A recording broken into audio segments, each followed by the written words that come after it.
Today, all eyes are on King Charles III, but we must not forget the remarkable Queen Elizabeth II, the longest reigning monarch in British history.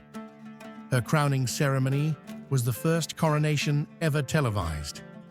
Elizabeth's father, King George VI, was crowned in 1937, marking the first live radio broadcast of a coronation, reaching an estimated 20 million listeners worldwide. King George V's coronation in 1911 remains the oldest known colorized event, although much of the footage has been lost.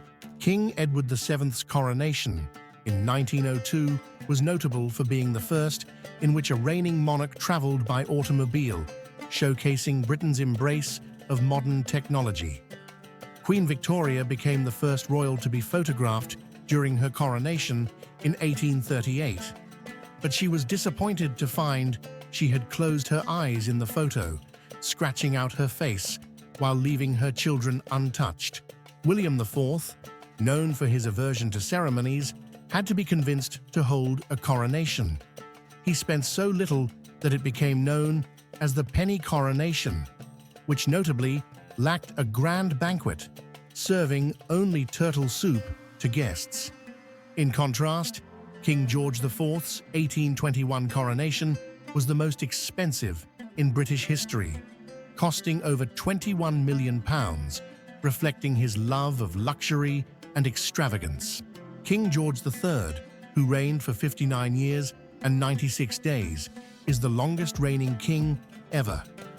His coronation in 1761 included the first performance of Zadok the Priest, a piece still used today, even in modified form, for events like the UEFA Champions League. King George I, the first German king of England, had a tumultuous coronation that notably excluded his imprisoned wife due to a scandalous affair. Queen Anne's coronation featured music by William Croft, whose anthem, God Save the Queen, became Britain's official national anthem. The joint coronation of William and Mary in 1689 was the last of its kind in British history. James II, crowned on April 23, 1685, was the last Roman Catholic monarch to be crowned in England. His brother, Charles II, was the last to wear full armor during his coronation on April 23, 1661, a tradition that ended with more comfortable robes. Charles I was crowned in 1626, with his reign marked by conflicts with Parliament, ultimately leading to his execution. James I was crowned in 1603 as the first Scottish King of Great Britain and Ireland. Queen Elizabeth's coronation in 1559 saw her wearing a gown made entirely of English silk, a departure from the imported fabrics favoured by previous monarchs. Mary I was the first Queen Regnant of England, crowned in 1553 after centuries of male rule. Edward VI was the first Protestant king, crowned at just 9 years old, making him the second youngest king ever. Henry VII's coronation on October 30th, 1485, was notable for the introduction of the Oath of Supremacy, requiring public officials to swear allegiance to the king as head of the church, renouncing loyalty to the Pope. His coronation also featured the first black attendee, a trumpeter named John Blanker. Richard III's coronation on July 6, 1483, was the last to occur in York, and he was the last king to die in battle. Edward IV, crowned in 1461, was the first to conduct his coronation entirely in English. Henry VI was crowned at just 8 years old, making him the youngest king ever. Henry V was crowned on April 9, 1413, amid a snowstorm, leaving common people divided on its omen. Henry IV marked a significant shift by conducting his coronation in French, though he was the first to carry out business in English, a language previously seen as that of the commoners.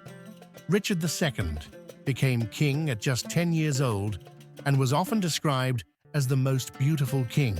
Edward III was crowned on February 1st, 1327, and was a great military general, his coronation noted for elaborate tournaments. Edward II's coronation was the first to use a coronation chair, crafted by his father, and it has been used ever since. Edward I was the first to hold the title of King of England, shifting the focus from ruling the people to ruling the land. Henry III had 3 coronations in 1216, 1220, and 1221. During King John's coronation banquet in 1199, Scottish nobles attempted to seize the Stone of Scone, an ancient symbol of Scottish kingship, but failed.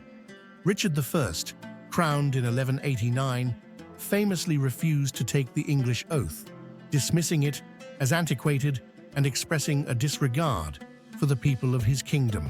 During Henry II's coronation feast, conflict erupted between Norman and English followers, leading Henry to intervene and release some English prisoners.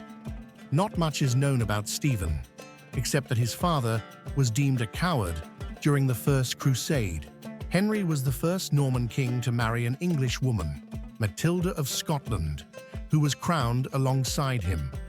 William, known as Rufus, perhaps due to his ruddy appearance or red hair, was the first documented monarch to be crowned at Westminster on December 25, 1066, nearly 1,000 years ago.